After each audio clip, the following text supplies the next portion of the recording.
Yo, this room, your favorite rapper, man. Y'all know the vibes, man. I've been hitting y'all with at season after season after season, man. And we in the 2026 season. And I got one of my special guests in the building, man. One of my brothers from another, man. I can't say it no other.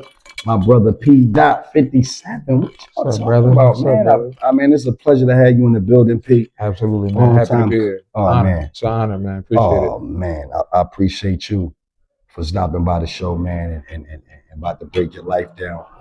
To my entrepreneur talk community, man, they love entrepreneurship. So, you know what I mean? I'm glad that you're here, P. We got a lot to talk about. We got a lot to cover tonight. We got an hour.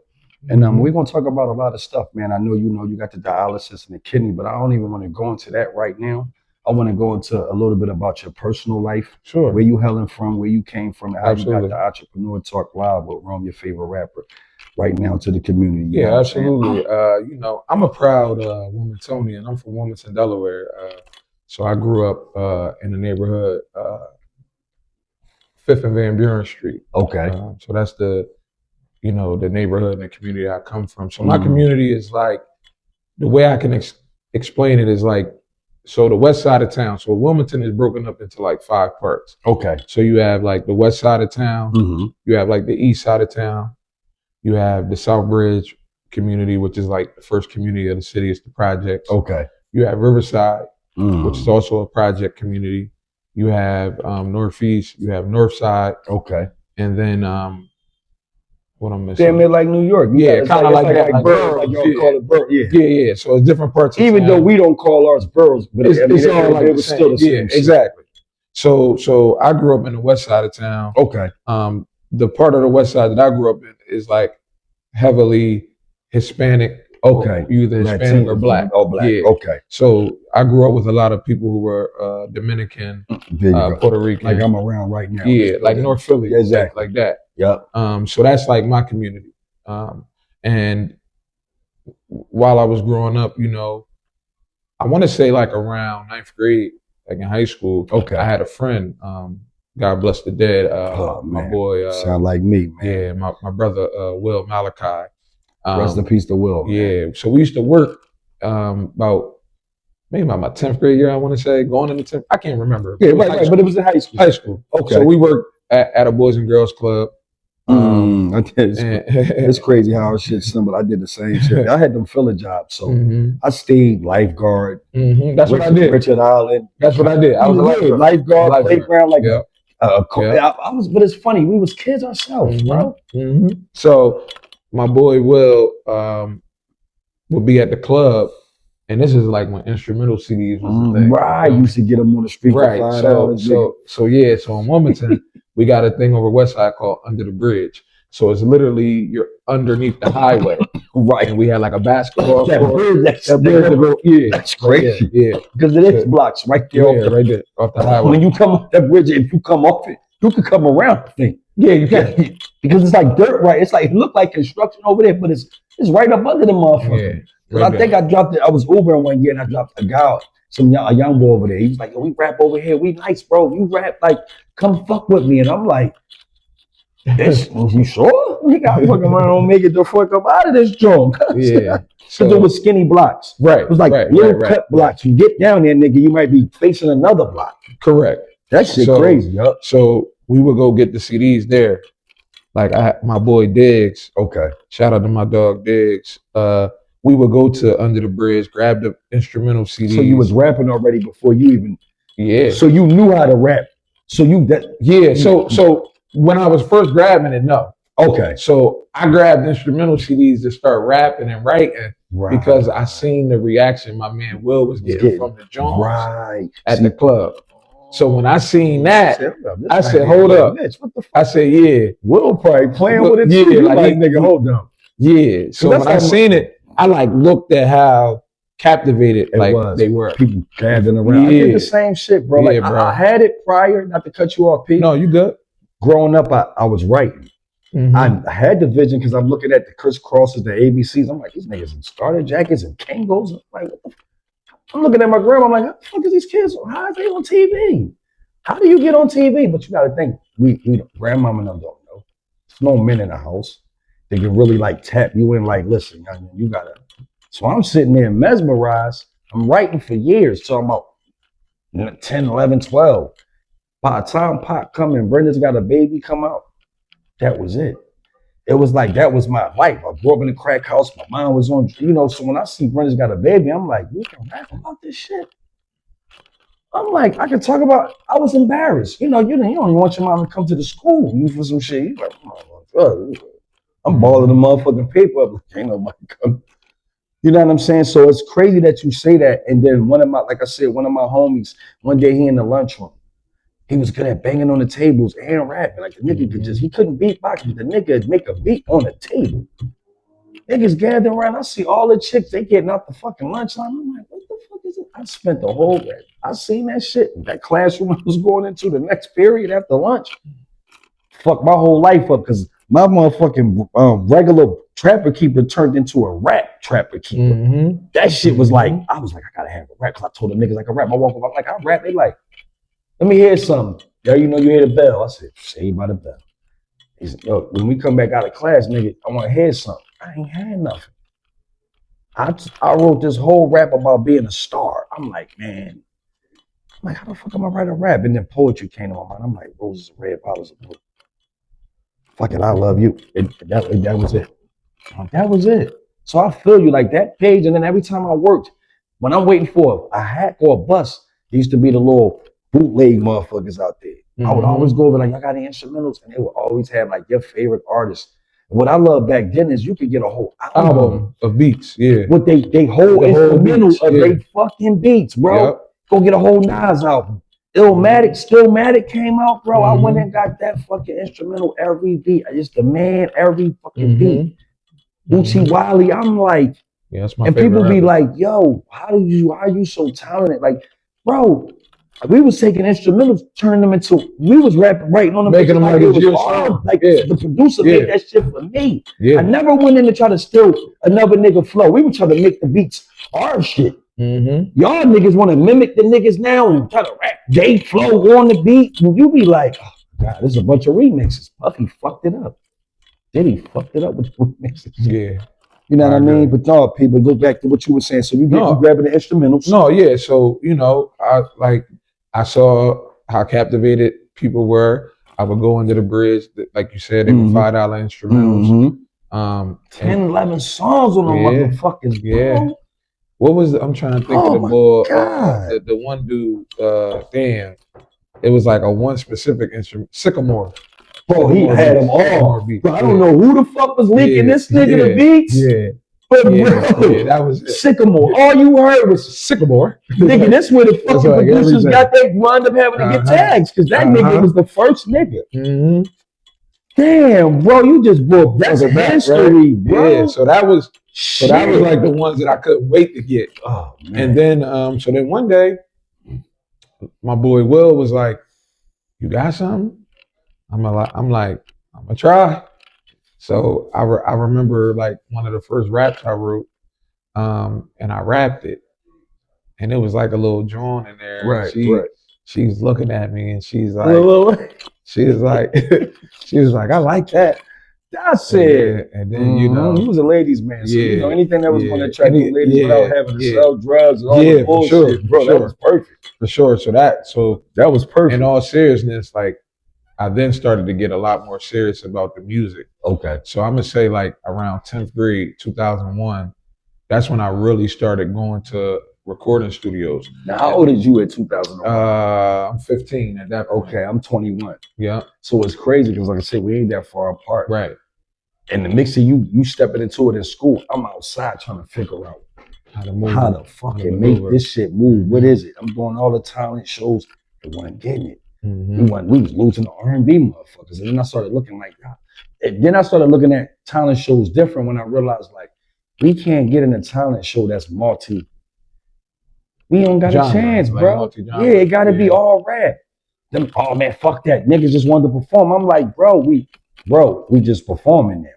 Right. And we can't go in there thinking, oh, we gonna win this shit. Nigga, it ain't, bro. We not gonna win. We fuck around and lose to some dancers. Or some motherfucking singers, bro. It happens every time. Them niggas throwing them roses out there, man. Them bitches passing out. It's a rap, nigga. Or you gonna lose them doing it both. Right, and then whoever dancing and singing and dancing, and that's when it becomes a dancing, singing competition. You sitting there like, damn, we rap. So that would always have rap over here like it's a fad. Right.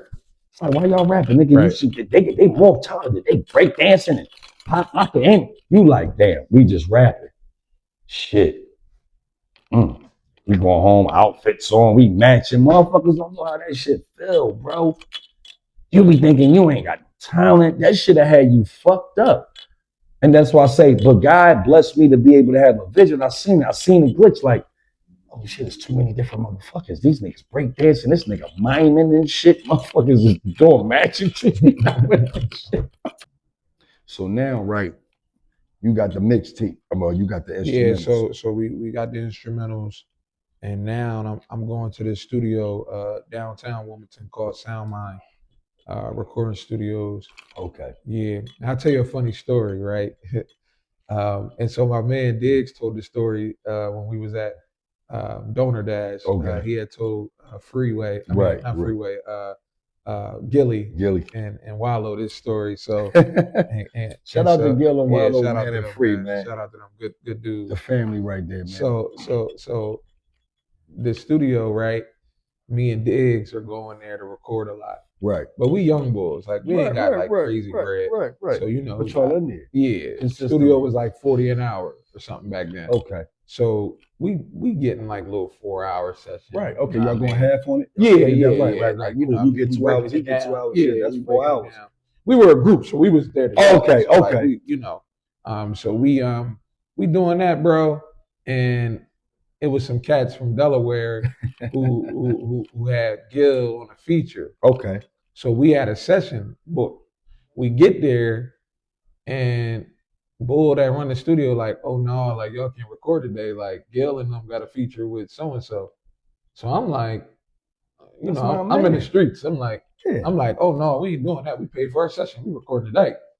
That's how I'm carrying it. Like we not like they not just because they got Gil on the song on me. You shipping our he was on some Dickie and shit. Yeah, like he was like making us like telling us we gotta come another day. But we already booked, but we was regular. Yeah. See the shit. So I'm see the shit. I'm like, but this is when like because this is 01. So that's what I'm saying. This is like a year and a half after Figures for Life had dropped. You feel me? So he So I get it. He on the wave like but you still want your best, right? Because if he fuck with you, y'all might can get a feature. Right. So I'm like, nah, I ain't doing that, bro. We in here tonight. I don't care who the fuck in there. This is what I'm saying. Like I'm 15. And y'all came. And we came in there and we ain't record. You know what I mean? We didn't get to record because my man Diggs was like, hey Doc, we cool, bro. We just gonna go ahead. I'm like, man, fuck all that. I want to record that. You had niggas that wasn't more passionate than you. Nah, he was passionate. I said than you. Oh, because I only say that to say who around Free right now. Yeah. Who around the nigga. Yeah. See, actions speak louder than words. We can talk all fucking day. Right.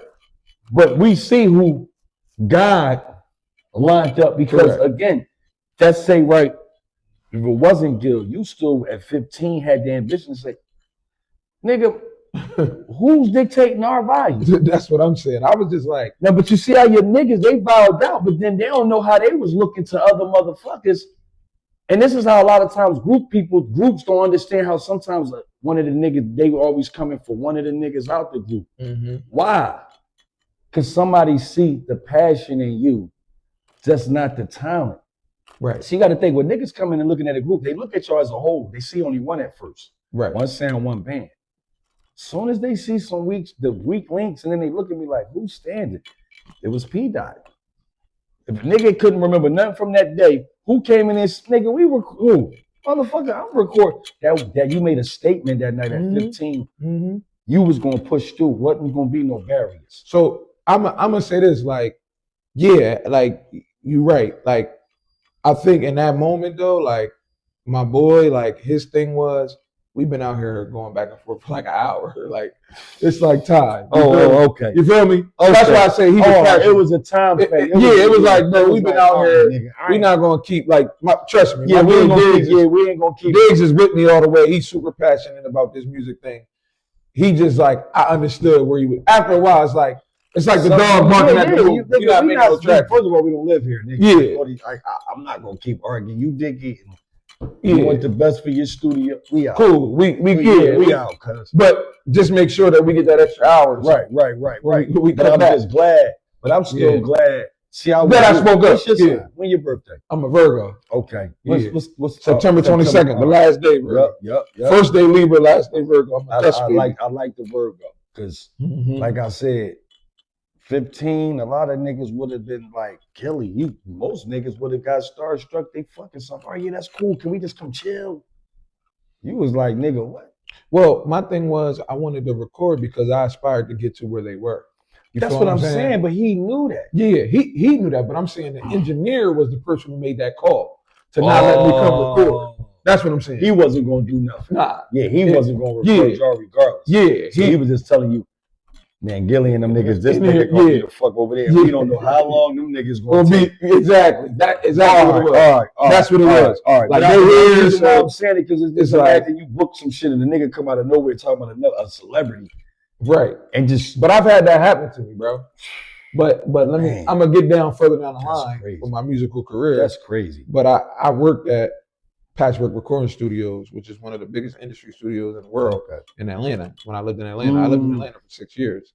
Went down there and fucked them up. Yeah, and that's one thing about Atlanta. You went down there probably opened it when the shit was. Yeah, I was down there from 2011 to 2016. Okay. Oh yeah, you got done. So I saw the whole, beginning of the future wave. Yup. The Chicago shit, all that shit. Yeah. I was in New York. I was still here, and then I moved to New York. 2013. I got married, so I had married my ex-wife out there in Yonkers, in White Plains. Yep, but she had cancer, so she had Hodgkin's lymphoma cancer. So they told her she was gonna die in New York, and I got her the fuck up out of there. Brought her here, moved her here back to Philly. I moved back to Philly, and I've been back ever since. But she got a stem cell transplant and all that. Thank God, man. God is good, bro. We was all over the place, bro. I had to drive to Boston.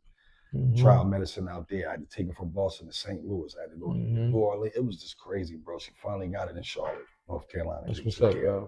It's a blessing, man. Blessing, bro. God is good all the time, bro. Man. Always get the glory.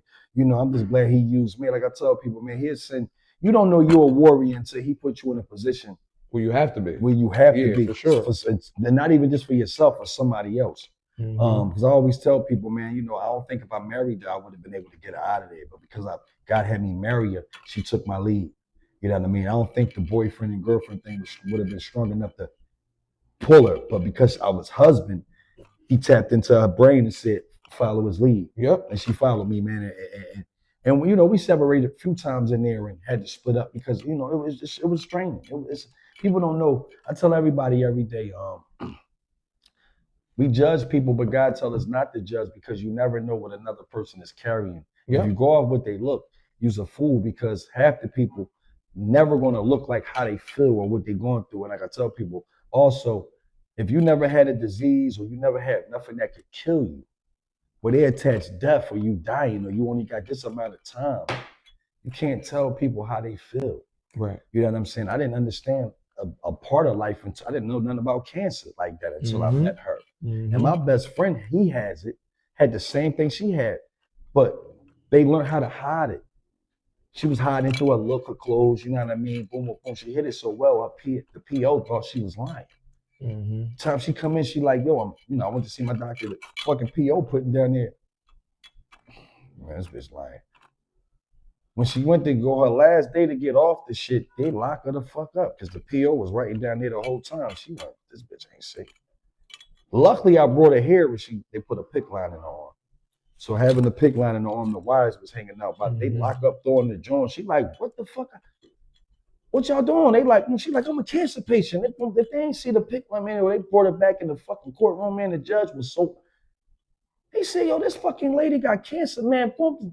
Bro, he cursed the PO out like, bitch, this bitch would have sued us, nigga. She'd have died back there, bro. We was fucked.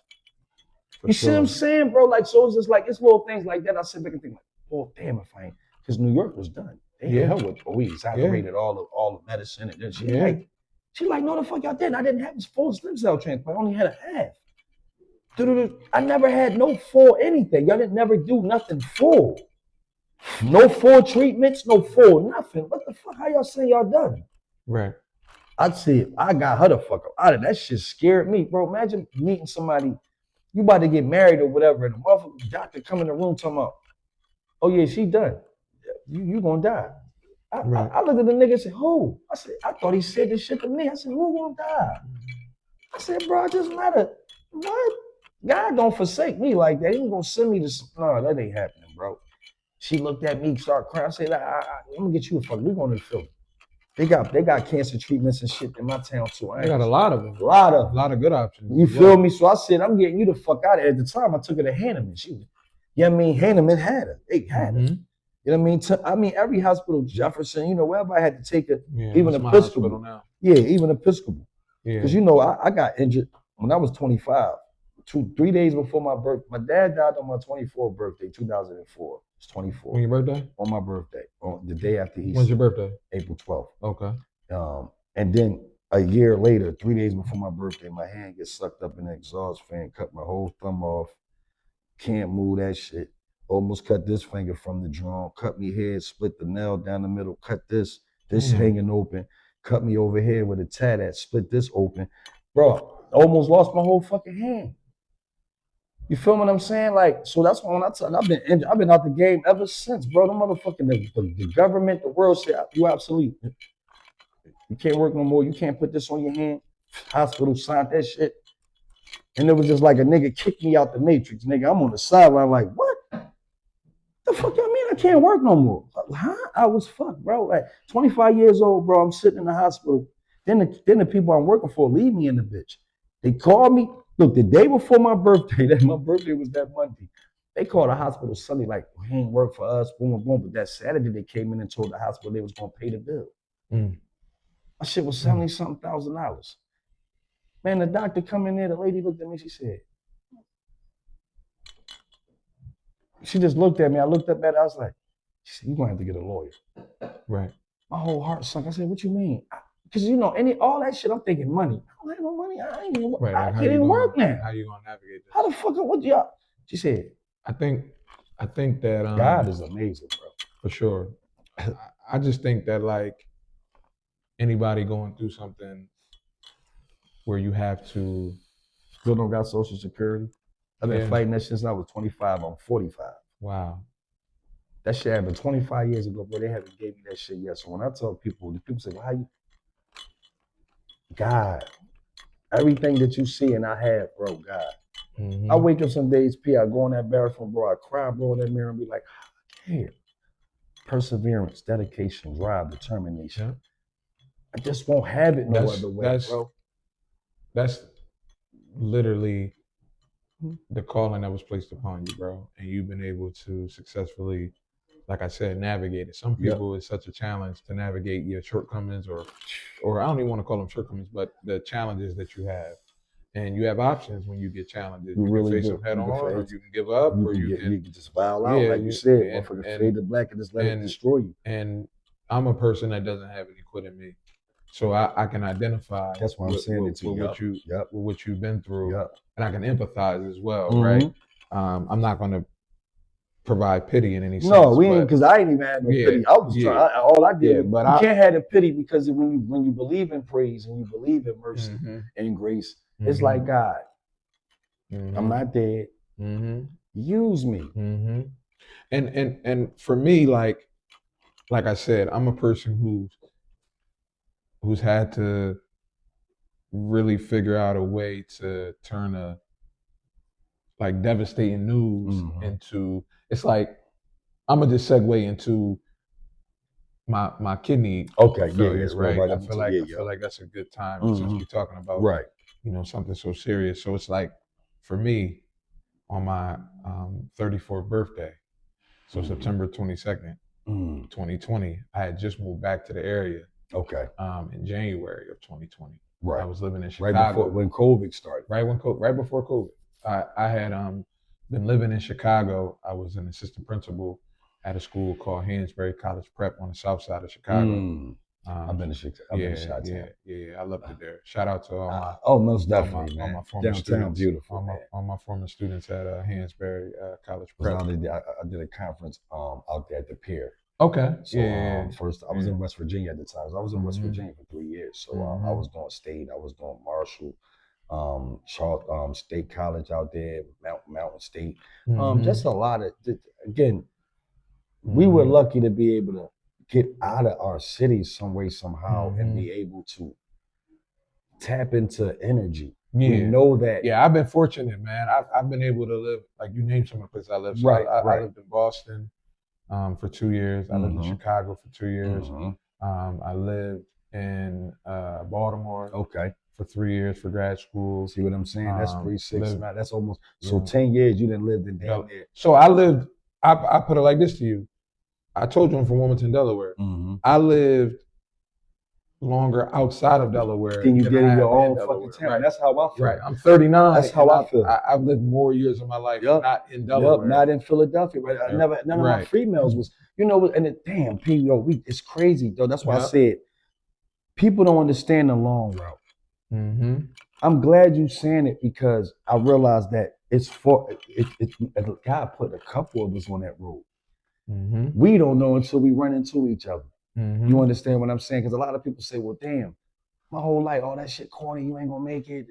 And I'm like, what the fuck is making it?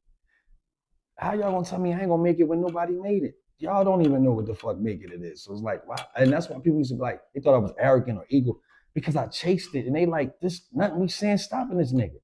And I'm like, because it ain't y'all dreaming, y'all don't believe in it. I believe I can really do this shit.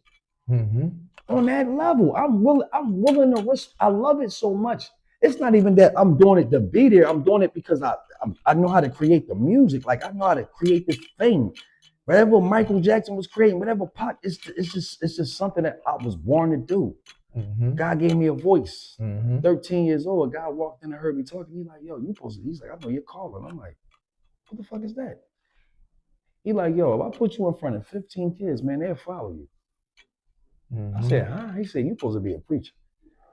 And I'm like, and then it dawned on me. I'm like, damn, I told him, I said, well, maybe not a preacher, but I do rap. He said, oh, you do music? I said, yeah. He said, He said, that's why I said 15 people, wherever you leading them or they listening to you, they'll follow you.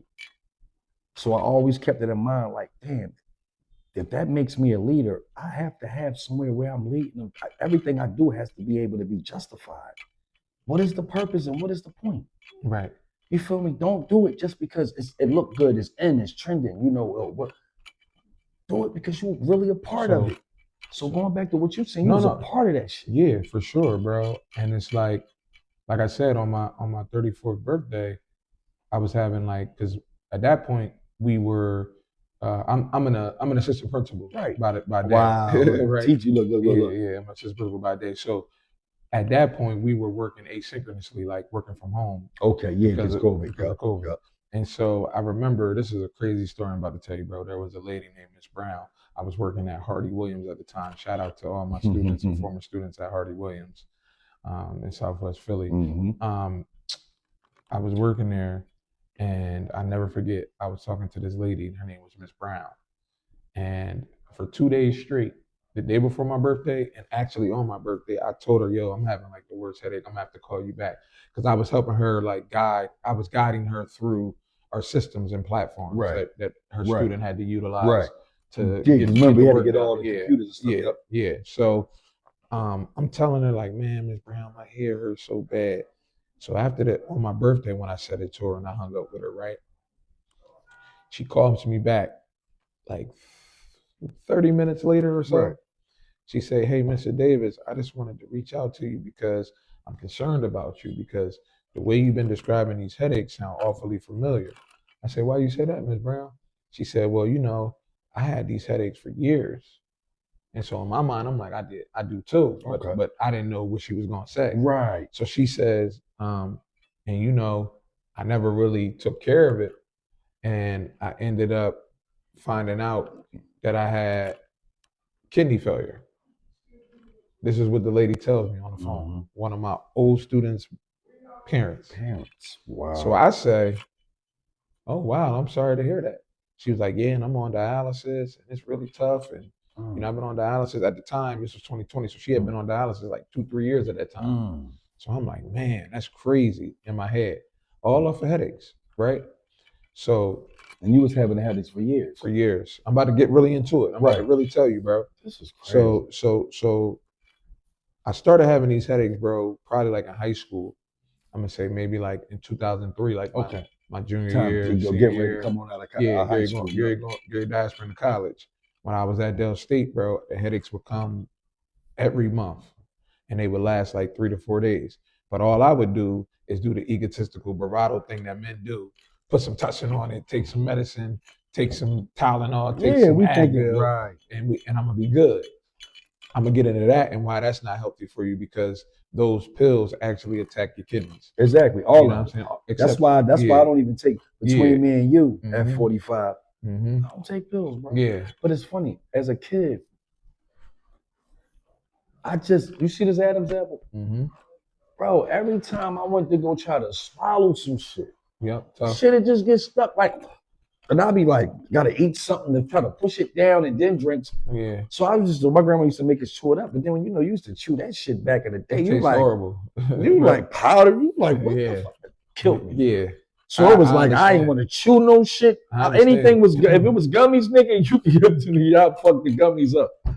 Vitamins, whatever, give me that. But that shit, so you saying that, I'm glad I don't take nothing, bro. I have a flu shot, COVID. I don't take flu shots nothing, and all that, bro. But I wanted to say, like, this lady tells me this. Right. So naturally, I'm like, wow, like that's something like very intimate and vulnerable to tell someone that you kind of just met like a few months ago. But she was relating to what you were saying. So she was speaking. Exactly. Yeah. So you had to listen. Exactly.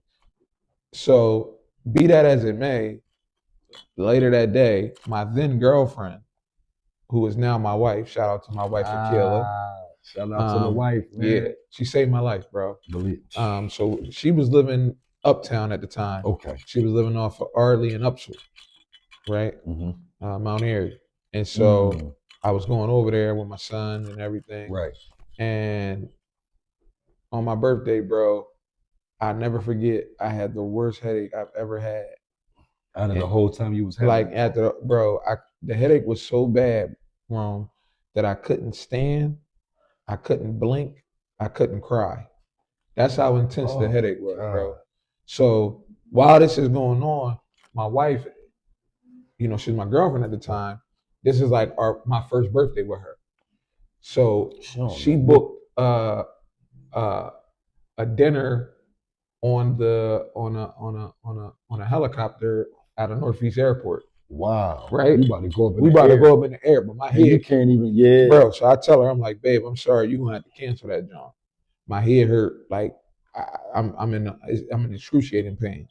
So she like, okay. I never forget, we end up going to Panera Bread. Okay. We end up grabbing some soup and some like pear lemonade or some shit, whatever they sell.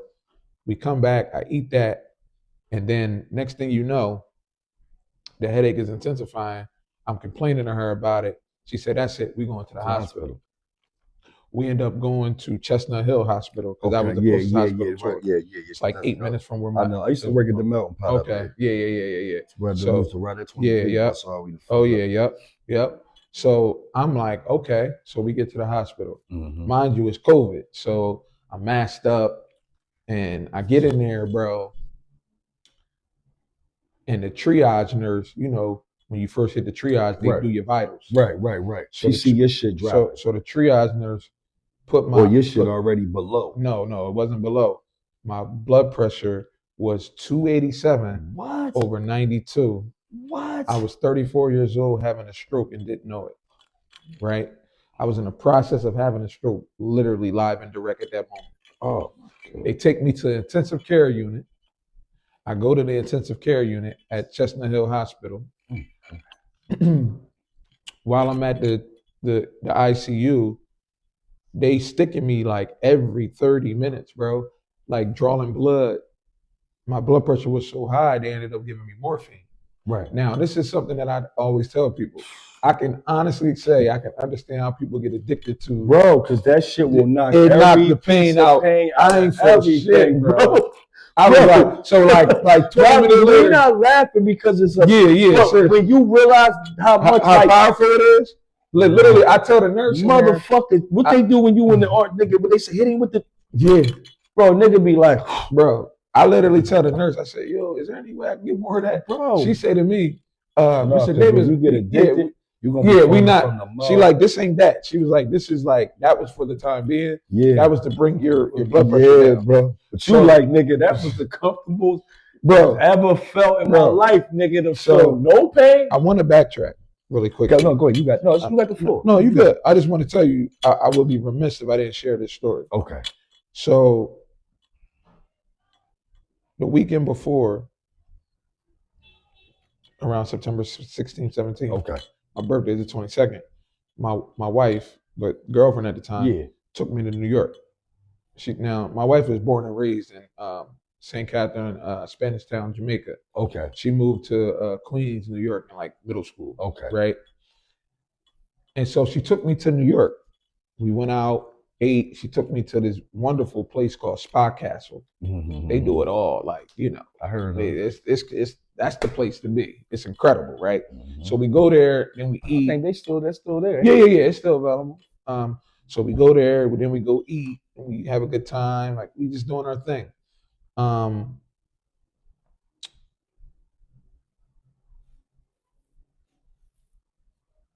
A few days later, I took my son to Boston. Okay. Because he had lived with me for 4 years, but he ended up going to go stay with his mother. Wow. She was still out Boston. Yeah, she was out Boston time. They in Dallas now. Okay. But they were Texas.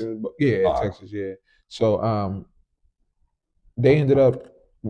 I ended up taking a train from Philly to Boston with my son.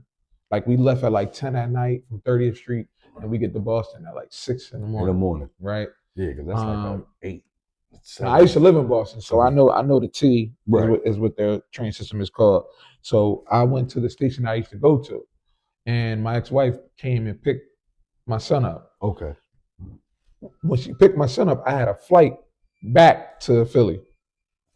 So I had booked a one-way flight back to Philly. Mm-hmm. Okay, before my flight, it was this spot. It's called Hugo's. It's like a smoothie place at the train station, outside of the train station. Right. When I used to live in Boston, I used to go there. So I grabbed a smoothie, right? There's a method to this. So I get a smoothie, right? It has kale in it. It has almond butter. Yep. It had banana. It had all mango. Like antioxidants, all that. Mango. I think I put like a papaya in it. Yep. Coconut, right? All that stuff was in it. I fly back to Philly. I get to the airport. Now, I told you, at this time I'm an assistant principal at Mastery at Roddy Williams. Right. So we still aren't in school. But we had a meeting at the school for leadership. Okay. So the admin, the principal, me, other administrators, like, so you went straight to the school when you came in. I was supposed to. When I got to the airport and to call the Uber, because my car was at the crib, I called an Uber. Before the Uber pull up, I feel funny. I'm like, man, I ain't feeling right. So I get in the car. We get over to like the Platte Bridge, right? And it's one lane now because the other lane shut off. And I'm telling the Uber driver, yo, I feel like I'm about to Earl. He like, well, just open the door. Shit, we stuck on the bridge. Anyway. He's like, because if you throw up in here, they gonna charge you a fee. Like $250 or something. Yeah, so I'm like, all right, appreciate it. He's like, I got a bag back there too, bro, whatever you need. So he pulled over. Now it ain't nowhere to go because we stuck in traffic. But he still, he just pulled up to the bridge a little bit. So I throw up, right? I throw up for like 5-10 minutes. Okay. Basically threw that smoothie all the fuck back up. Right. Now I'm gonna tell you why I threw up. Because when you have kidney failure, foods that are high in phosphorus clogs it up. Yeah, it impacts you, right? And so Was it cold too? It was Yeah, it was cold smoothie. Yeah, so that shit went down. Yeah. So at this time, I didn't know I had kidney failure yet. Right, you still ain't right. That's what I'm saying. That's why I'm So, backtrack. Yep. so that's why I backtracked. So this smoothie had a banana. Oh my Bananas are high in phosphorus and bananas are high in potassium. So would that have happened if you had banana? Probably not. Probably but that not. banana but that's triggered it. That was the indicator, the first indicator, the first real indicator. That's why. Oh, so God, by the graces of God, yeah. A banana. So 5 days later, I'm in the hospital finding out. Literally after I went through all those symptomatic things and they were sticking me you and all for that hours, right?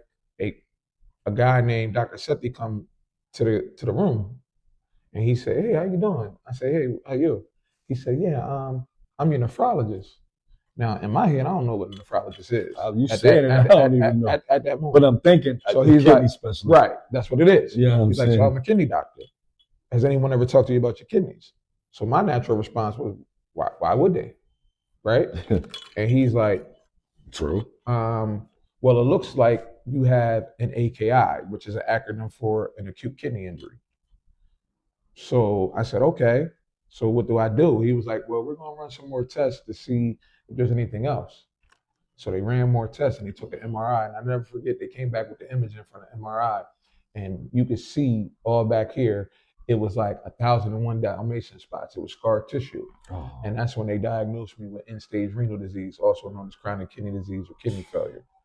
And basically, for your kidneys to fail, they need to be below 40% functionality. Okay. So what happened with my kidneys were, it said that I lived with this for 2 years with the AKI.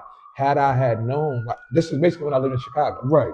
I was a single dad, right, working every day, doing everything I can to take care of me and my son.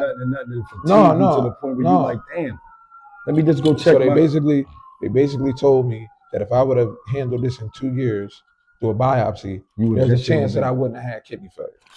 So what I did is I crashed on the dialysis. But I'm gonna keep it real. Mm-hmm. I'm glad you didn't have that biopsy. Yeah. Just think, even if they would have got you, you had no knowledge of a biopsy. But what we know about a biopsy, now is y'all cutting that tumor the fuck open, and letting that shit spread all over my fucking body, just to give me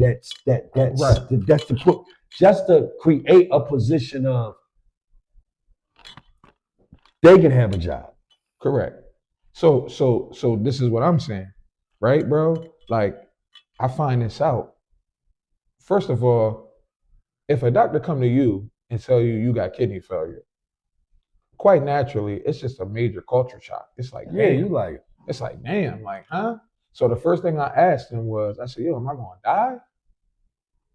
That was my ignorance, like not knowing about dialysis and none of that. Right. Like, I'm like, yo, am I going to die? I'm like, I got a woman I want to really marry. I got my son. Like, I don't want to die. Right. So he tells me, like, you don't have to. He was like, this is what we're going to do.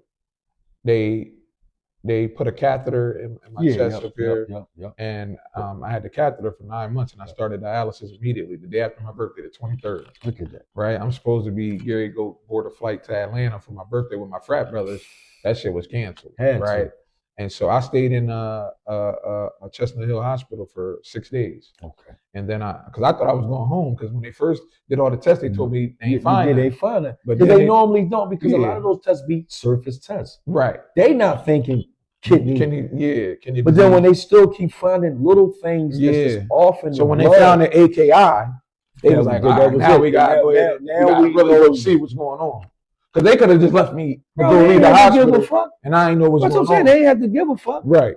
So when but they, not to cut you off, thank God that was Chestnut Hill. Exactly. That might have been Temple some fucking it could have been different. You're right about that. You hearing me? You might not have got back there. Yeah, you right about that. You know, that's why I say, that's what I'm saying, man. By the grace of God, you was up. That's why I say sometimes, man, he ain't gonna put more in you than you can carry. Right. You gotta see. You could have been like, no, take me down. Yeah, bro. So all this happened to me. Culture shock. I'm asking the specific questions. My lady is there. She stood by me. She can go fool with anybody now. Right. You know, I'm sick. I got a chronic illness. Right. And like you said, surface level, if you look at me, you wouldn't know if anything was wrong, right? So she's been there this entire time. My family has been there this entire time. Fast forward to about 2021, something come across my wife's like timeline. You know, it'd be in the algorithms. Of course. So she sees Gift of Life, Donor Dash 2021. Freeway. He on the flyer. And he had just got his kidney transplant 2 years prior at 19. So I'm like, my wife like, oh snap, okay, maybe we should go link with Gift of Life and talk to them and kind of share your story. And I'm glad she supported you. Yeah, bro. So she ended up reaching out to them via email. She ended up meeting and speaking with a lady named Kendall. Shout out to Kendall. She's amazing at the Gift of Life. We love Kendall. Shout out to Kendall. Yeah, shout out to Kendall. Amazing person, man. So we ended up connecting with them. We ended up going to a couple volunteer events. Right, as you should. No, so the more knowledge, the more possibility. Correct. So while we had these volunteer events, people kind of saw my heart and saw how passionate I was. Because when this first happened to me, the first 30 days, I'm not going to cap. I cried every single day. I know you did. Not because I was sick, but just like the why me phase. And it's a different fight. Right. These things right here, we be fighting from within, bro. Correct. A lot of times people see you, you throw your hands up. They don't. All right, that's tough shit in the street. But that's why I got a saying. Y'all can judge me, y'all can hate me, but y'all can never see my heart beating under my chest. Y'all see this. I got a spirit, it's heart. But when y'all can't see this, bro, you can't judge me at all. Exactly. And that's why they saw my passion. The very next year, I create my own kidney walk. I do it in right off of City Avenue in Lower Marion at this park over there. We had about 10, 15 people come. That's all you need, bro. Okay. The next year, I do it in my hometown in Wilmington, Delaware. I do it at Bellevue Park. We had about 60 people show up. See what I'm saying? Including like people from the Gift of Life came. And they saw when they saw it, they were like, damn, okay. He got a little traction. He really passionate about this. Why not? Yeah. So then the best thing that happened was I was at my job, at my school. This was in 24. Okay. 2024, I was at my school. Shout out to Paul Robeson Charter School in Trenton, New Jersey. So I'm in there, and my wife the day before was like, I want you to wear like a real nice suit to work today. She's like, I mean, you got nice suits, but I want you to wear one of them ones. Yeah, thank you, bro. You see, when I came outside, I was Appreciate it. I'm looking for you, but my man, look, I'm supposed to be looking so. I thought he was about to take me on an interview or some shit. I'm like, where the money at, nigga? Yeah. Nah, appreciate it. Dog. So I ended up, my wife like, yeah, I need you to, I had just got a haircut. So my wife is like hyping me. You feel me? Like my biggest cheerleader. That's what's so up. she like, yeah, I need you to wear something nice today, I just think it's gonna be a good day. I'm like, she acting weird, dog. Like, I don't know what's up with her. But it's all good. So I let her, you tweak it. Yeah, so I put on something nice. I go to work. I'm in the cafeteria with the 8th graders at the time. And I'm just in there talking to them. And then the next thing I know, it's camera crews coming down. I see Channel 6, Action News. I'm like, oh, snap, what's going on? Now, the kids knew. My best friend Diggs knew. My wife knew. They had been hiding this from me for days on top of days. So, like, one day, Diggs, because I had a song called The Gift of Life, right? And it was just me on there. Right. But I manifested it, Rome. I said, I'm going to get Freeway on this record. This how God worked. I said this to my wife. She'll tell you this. I said this to my boy Diggs. They can verify this. I said, I don't care. I will not release this song until I get Freeway's vocals on this record. I didn't know how I was going to do it, honestly. So you actually did it when you spoke it. Right. So I'm sitting there in the cab talking to 8th graders. Next thing I know, I see the camera crews. I see Kendall. I'm like, what the hell Kendall doing here? And I see a couple other people from Gift of Life. And then I'm looking, I'm like, oh, snap. That's Free.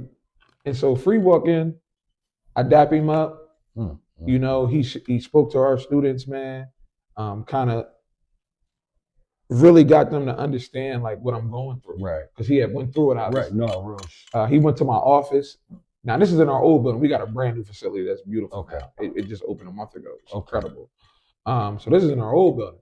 And he went to my office. He like, And my office at that time was on the 3rd floor. We don't got no elevators in that old building. So he like, bro, you do this every day? I'm like, yeah, bro, I do this every day. Up these stairs, up 100 times, up and down, up and down. He like, wow, bro, I don't know how you do that. I'm like, bro, I do this every single day. So we talk. He said to me, man, I want you to be my special guest at this year's Donor Dash. I was honored, bro. I performed Gift of Life. Yes, you did. By myself. Didn't have his vocals yet. He tells me, don't worry about that. Send it to my email. You'll have it within a week. I send it to him. He called me. He playing the song in the background. He FaceTime me in the studio.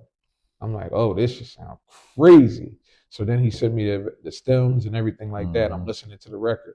I'm like, I'm in my head like, yo, did I just make this call? I really got Freeway on the song. Like, it's crazy to me. So it's like, you know. And you ain't even do it through no.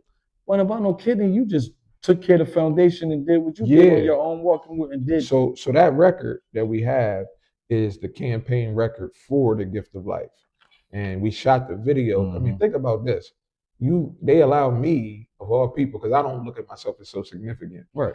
But you are. But they allow me and Philly Freeway to shoot a music video inside of the Gift of Life for the song called Gift of Life with my brother Blueski on the hook. Yeah, you see right? why God had you. That's why you knew. It's crazy. It's crazy. You couldn't script that better. You couldn't. And so my wife was like very excited about the song. We shoot the video, but while I'm shooting the video, reality setting that I'm a kidney patient. Right. I'm having very bad spasms, right? Right. Because that comes with sometimes after dialysis. So how I relate on this, on you and Free situation, and just the Free other things in Free life, but so my dad died on my 24th birthday, needing a kidney. He was trying to get one from me. You know what I mean? So he died from the septic blood. Gotcha. In the tank. Gotcha. Swole up, blood. Like it just it took him out. You know what I'm saying? So now what I'm dealing with, he died on my 24th birthday. That's almost 25 years, 26 years ago. Now how many? 21. Now my brother, that's 2 years younger than me, he need to. In West Virginia right now, he need to. He need to. And how he found out is he just passed out. He was chilling. He caught the spasm. He said, I started sweating. He was like, boom, I was in the mall shopping. Nigga, you on dialysis?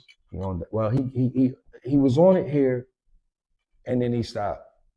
He fucked this shit up, whatever. I don't know what he be doing. Like, he fucked this shit up, and then he ran back to West Virginia to try to start it all over again. But every time he called me, it's, I ain't make it there. And I'm like, yeah, you gotta be there, bro. Bro, like you doing dialysis, you can't miss dialysis, bro. You can't keep doing it for the money and then you drinking, you still like, I'm like, bro, you start pissing blood, bro, it's a wrap. Like, he already telling me he was bleeding out his behind. Stuff. I'm like, yeah, man. So crazy. The thing is, like, and I can understand. So I feel like I'm eventually like an advocate. You know what I mean? Eventually, man, and he has other things, you know what I mean? Yeah, because the thing that I want people to be aware and take away from this when they hear me on this platform when I'm talking about, renal disease and kidney health and all that, is I want them to be self-aware that understanding the signs. Everybody's signs are different. Like for me, it was like the headaches. I had those were hypertension headaches, by the way. Right. That caused me to have because high blood pressure. Right. I never had high blood pressure, but I didn't know either. Right. And that's why they call it the silent killer. So the chromis is what gave you the kidney failure. Not too much you partying or no. I never really. I mean, I went to college, but I wasn't a heavy drinker. I drank socially and stuff like that. Right. I don't really smoke or anything like that. Right. So, and my diet is pretty solid. For me, those headaches were hypertension headaches. And because I wasn't treating them because of my bravado and arrogance, it accumulated over years. Right, into something else. Until the high blood pressure. Right, and then the high blood pressure killed the kidneys. There you go. Okay. So that's how that happened. Damn. So just off some headaches, trigger something else. That triggers something else that was, because now that the blood pressure is going up, it's pumping more energy from your scrotum. There you go. And everything kind of going up. And you like, yeah. What the fuck? I got my head full. And so if you, this is the point I want to make. if you feel anything, I don't give a damn if you got a paper cut, go to the hospital. Black men have this thing where we don't want to go to the hospital until it's bad. Right. But if we focus on prevention and pre-treatment, right, then it doesn't get bad. Right. They can't even take it. It's like right. your car. You take right. it when you heard exactly. it. How can somebody say something totally else wrong with it when this is the first thing you heard? Mm-hmm. But if you take that shit a month later, now they're like, well, look, there was that noise, but and your rotors is fucked up. Exactly. You got to understand, like, we got to understand, man, we got to take care of our bodies because you only get one of these. We really do.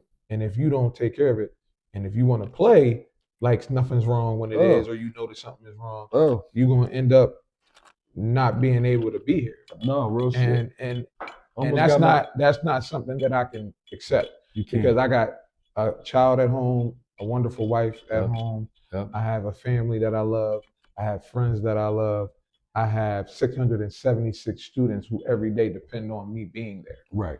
So I have families that I serve every day as a school leader that depend on me being there. So I have to show up for them the way they show up for me. Right. My school has rallied around me for the last 4 years. They've been there every step of the way.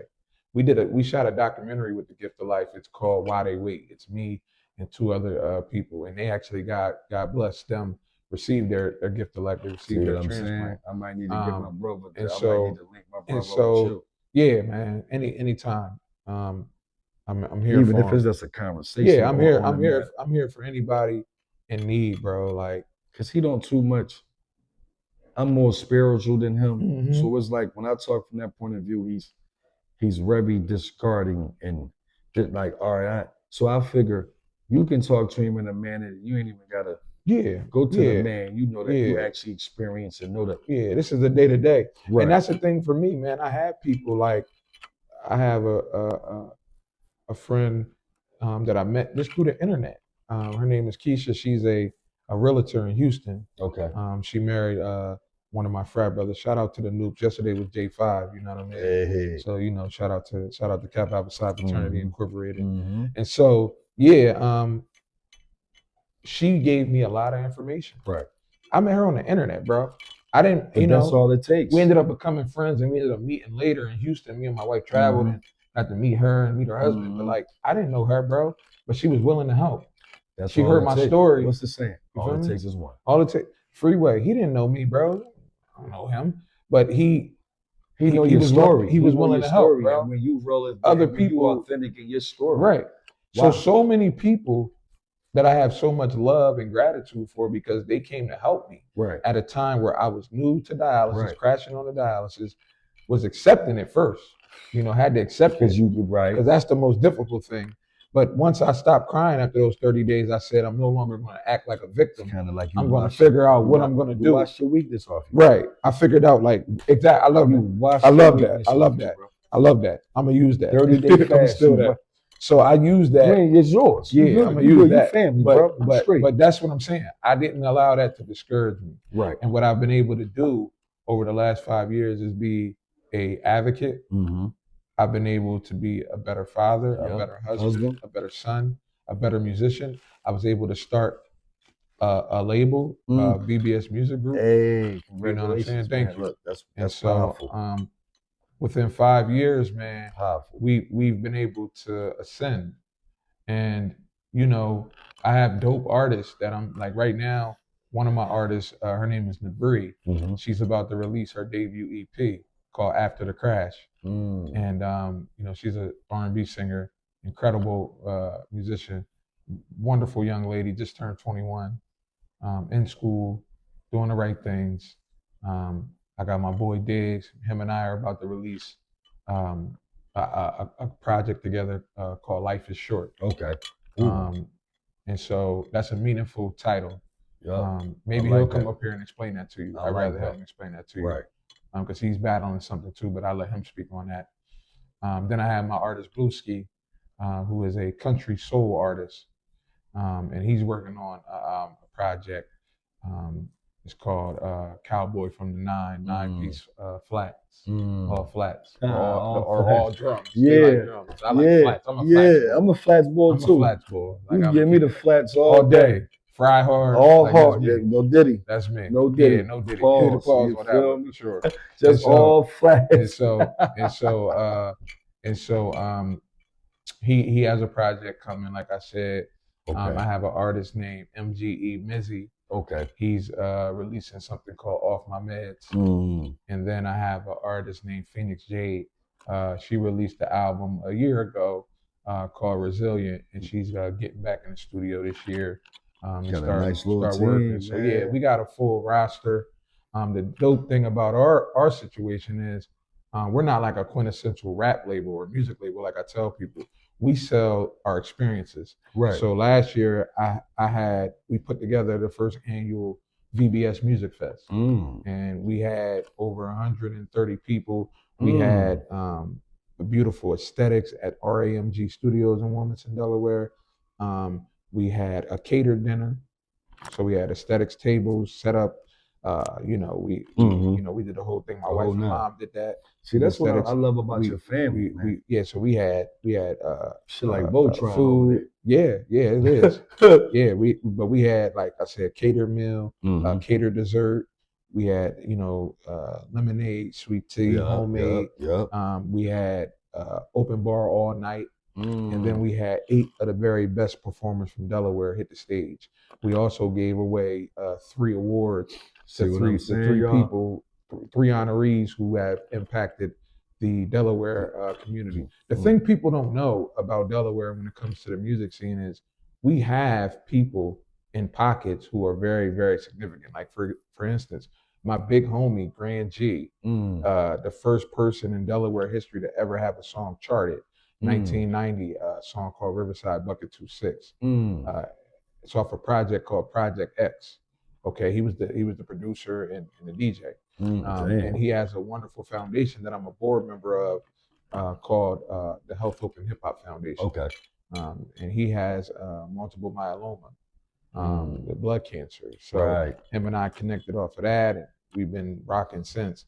And I always looked up to him, as somebody from the city who did it. And then my other big bro, Guru, you know what I'm saying? A lot of people may or may not know he's from Wilmington, Delaware.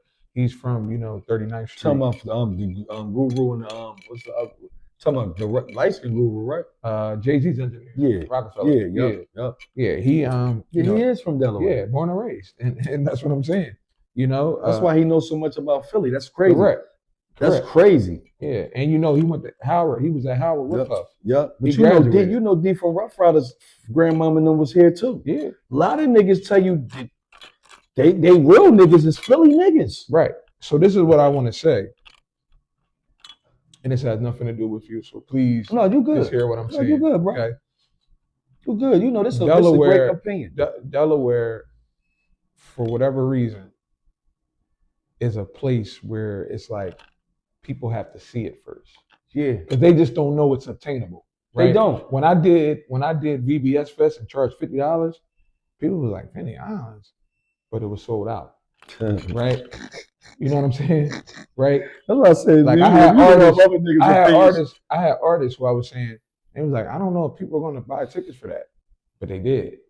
Right? And then the artists got paid. Every artist was given 5 tickets. You sell them for $50. It's $250. You keep the entire $250. Right? So that's what I did. I didn't want it to be a situation where you are the entertainment and you're not being compensated. Right. And you're bringing people there, and there's I didn't want to do it like a lot of these things that people do, these showcases where you got to pay $10 to perform. Like, I don't see the value in that. Right. It's like it's like you charging somebody for a karaoke day. Right. They just playing their own music and perform. Right. So I never understood that. But back to what I wanted to say, because I know you born and raised in Philly, right? And I'm from Wilmington, Delaware. The thing about Delaware is this: we lack a collective mindset. Okay. We don't understand how to embrace collectivism. Right. So if I see that Rome got the momentum, how do I rally around Rome? Right. Right. Instead of Competing. I'm over here doing my thing. Yeah, he doing his thing, and that's it. Yeah. So in Delaware, we have this thing where we feel the need that we gotta impress Philly, right? Because it's so close, and there is no real market, quote unquote, in Delaware. That our markets are Philly, New York, stuff like that. So we feel the urge to get validation and approval from this community instead of building our own. Does that make sense? What I'm saying? Yeah. And that's been a thing that I've seen because it's easy to attach yourself to something compared to, like you say, taking that long walk and actually building it and making them niggas stand back around and say, "Hey, let's go there." There you go. And that's my issue with my city and my state. The mindset is so small that we haven't figured out how to navigate this world of like, how do we be a collective? So this is what I try to tell people. You ever heard of the campfire theory? Yeah. So the campfire theory, for those who don't know, is like when you need to start a campfire, you need a few things. You need some moss or something wet. Yeah. Pause. You need sticks. Sticks. And you got to rub them together. Campfire theory is how many people, any and everybody can stand around once the fire is lit. Right. But who's there to actually rub the sticks and put the shit on the moss with you? Exactly. Right? Or are you the people who going to just be there to put the marshmallows on the shit? That's what I'm saying. Like, it's so many people like that. It's so many people like that in my city. They want to just see it. Once they see the fire is lit, they want to come with their marshmallows. They want to bring their sticks. Most people don't care about them. Most people never know why you so passionate, because they had never what's the saying? They had never fucking like you said, they come in with the marshmallows, but they don't want the process. Right, the process. They don't want to. So now, while you going, it's funny, right? So I'm gonna just use. Let's say we're gonna use Yahshua's story, right? When he went and told the disciples it's time, because they kept falling asleep. I might as well let y'all get killed. I need y'all to wake up. Right. And that's when he said, you know what? The only way y'all gonna wake up is me say it's this time. Right. And so, in short, for me, it's like I want to see Delaware music win. That's why I've been doing the things that I've been doing, and like creating a full music festival, bro. And it's scalable to the point where this year we're gonna have, year 2. Everybody's anticipating it, waiting for it. It was a big thing for my city. We got press, everything. Like it was back there, and it's like that's dope. It's like, man, you bringing the whole community together and letting people know, like, and it's like people see it, and it's like now, it's like in my city. I mean, I always felt like I was a leader, but now I know it because I see how people respond to me when they see me. Whenever I'm in my city or home, I have people run down on me like, bro, keep doing your thing. I'm proud of you. And it's not like I need that, but having that is such a good feeling because now I know people are understanding, like, okay, he's representing us. We have some representation. Yeah, ideas mean so. Right. And so what I'm focused on this year is true ascension. Okay. And if you don't take anything else away from this interview, I just want people to remember these 4 words. These are my 4 words for the year. And if these things, somehow connect with you, then I want them to be your 4 words for the year. Okay. My first word for the year is breakthrough. Right. I know that there's a breakthrough coming for me. I know it's coming in the form of a kidney. That's my first breakthrough. Yep. Right? Yep. Okay. My second word of the year is connection. I think we have to be more connected than ever these days. It's a lot going on in the world. But if we connect, if the creatives connect, if the brothers connect like this, like what we're doing right now, this is connection. And this is organic and authentic. It's not something that we have wrote to like down, we scripted it. And that's what I love so much about my show, Pete. It's not prepped. It's in the truest form. And that's why I call it live, because we're live right now, just being expressive, having a great conversation about our lives. We got normal people that have been together 30 years that can't even talk, bro. They can't hold 2-line words. And don't have the chemistry. Not at all. And so connection is important. Especially like I said, for the creators and the brothers. The brothers is important to me, to connect. Brothers like yourself. I appreciate you, Pete. And then the next, it's a pleasure. Oh, absolutely, bro.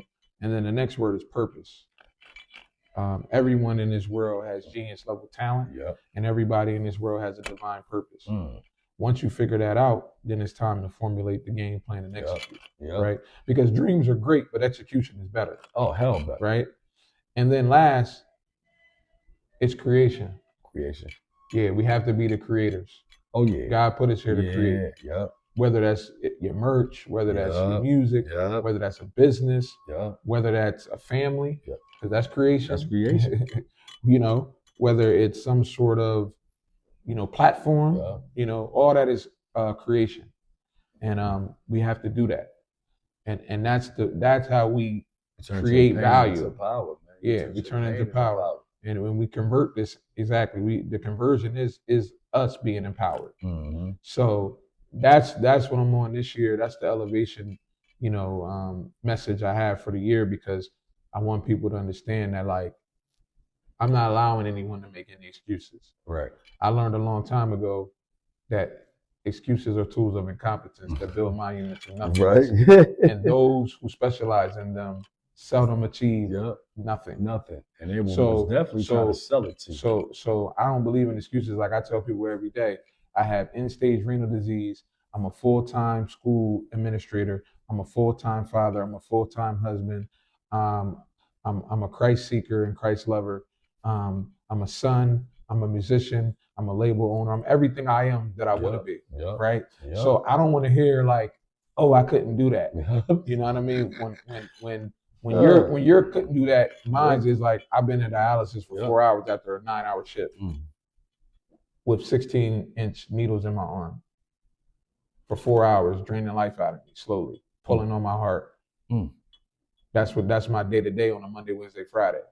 That's why when people have events on Monday, Wednesdays, and Fridays at 8, 9 o'clock, I don't be there. Right, I don't be there. Like, it'd be rough for me, you know, because like I have such a strict schedule, even down to the way I eat.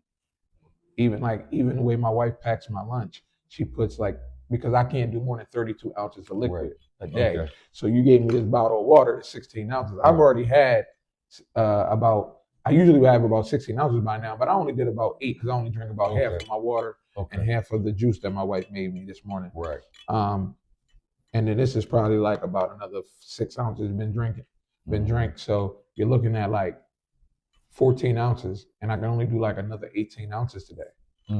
You know, because anything else, I start spasming, cramping. Right, because your body can't hold it. You know what I mean? So it's just important that we just, one, take care of ourselves. Two, go after anything that you want to do as if your life depends on it, because it truly does. It does. And then 3, like, just remain humble and build with the people who want to build with you. Build with you, man. And that's it for me, slogan, man. And I'm glad you're saying that. I'm gonna piggyback off you before we get out of here. That's what I try to tell people, man. It's all right to be your authentic self. It's all right to be yourself. Because if something happened and you can't stay in that character, you wouldn't want nobody to fuck you over because they don't know who you are because you're not in character.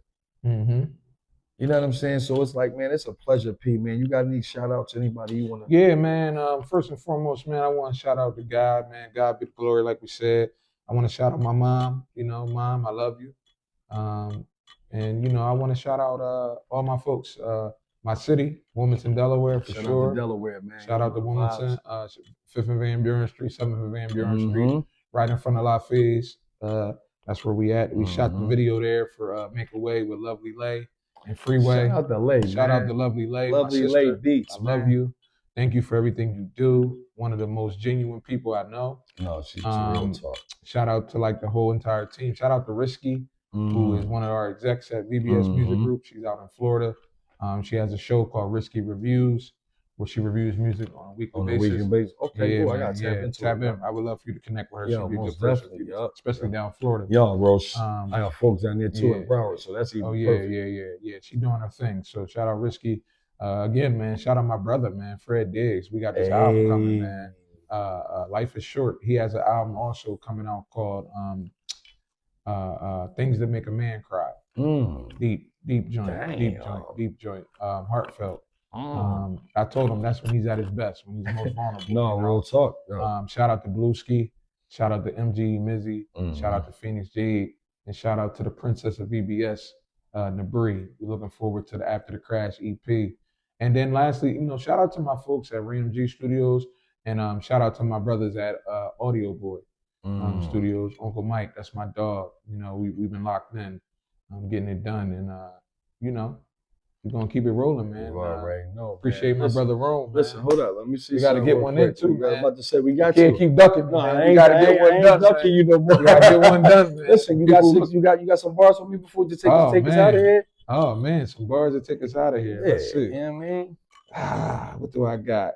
Top of the year. Top of the year. Okay. Yep. Let's try it. Let's see. Let me see what I got. I got a lot of bars. I'm just trying to think which one I want to use. Go with. All right. All right. It's like, all I know is run it up. They were never one of us. They can never come for us. The weak links are cumbersome.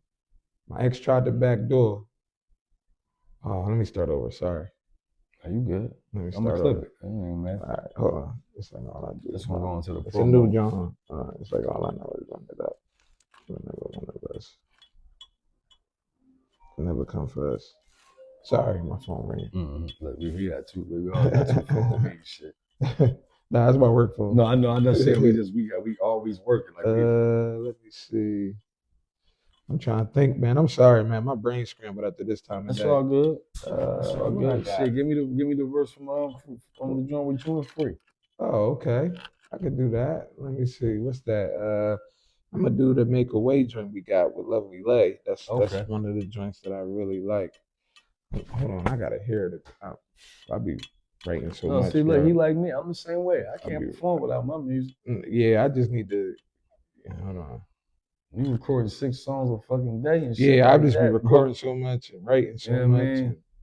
And it's just crazy. Hold on. Let me see.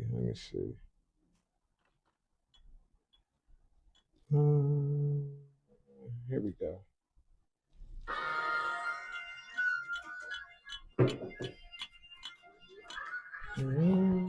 Yeah. You know what I'm saying? We talking that shit right now, niggas. Yeah. I'm with my brother. Turn it up. Sure? Yeah. Are they with me? You're against me. Someone pinched me. I used to had 10 speeds, and even though I thought that it wasn't fair, through all my hardships, I remain prepared. This the story of my life, they couldn't sequel to it. This the album of the year, it ain't no prequel to it. Every time I drop a tape, you hear me speaking fluent. On a mission, it's aligned and congruent. I'm a legend of the blacktop. Matter of fact, a legend of the back block, and I ain't never made it to a trap stop. I was outside when outside was the backdrop, and Andy Griffith started spitting Matlock, you did? Now I'm with Philly Free, Rockefeller family tree. I branched out just to spin these beats into a killing spree. I'm from Wilmington, that's why I come off so aggressive. I could turn a close game into a 2 possession. What they know about the odds being 3-1, but your faith never wait because you know it can be done. Before I got with Lovely Lay and I did the song with Son, I was really on 5th on a legendary running better than my DNA. I'ma always make a way. VBS, the Imperial, mixed with FTA. My DNA, I'ma always make a way. VBS, the Imperial, mixed with FTA. You feel me? I appreciate you, broski, man. Listen, man, to all my Entrepreneur Talk Live community out there, man. Till next time, man.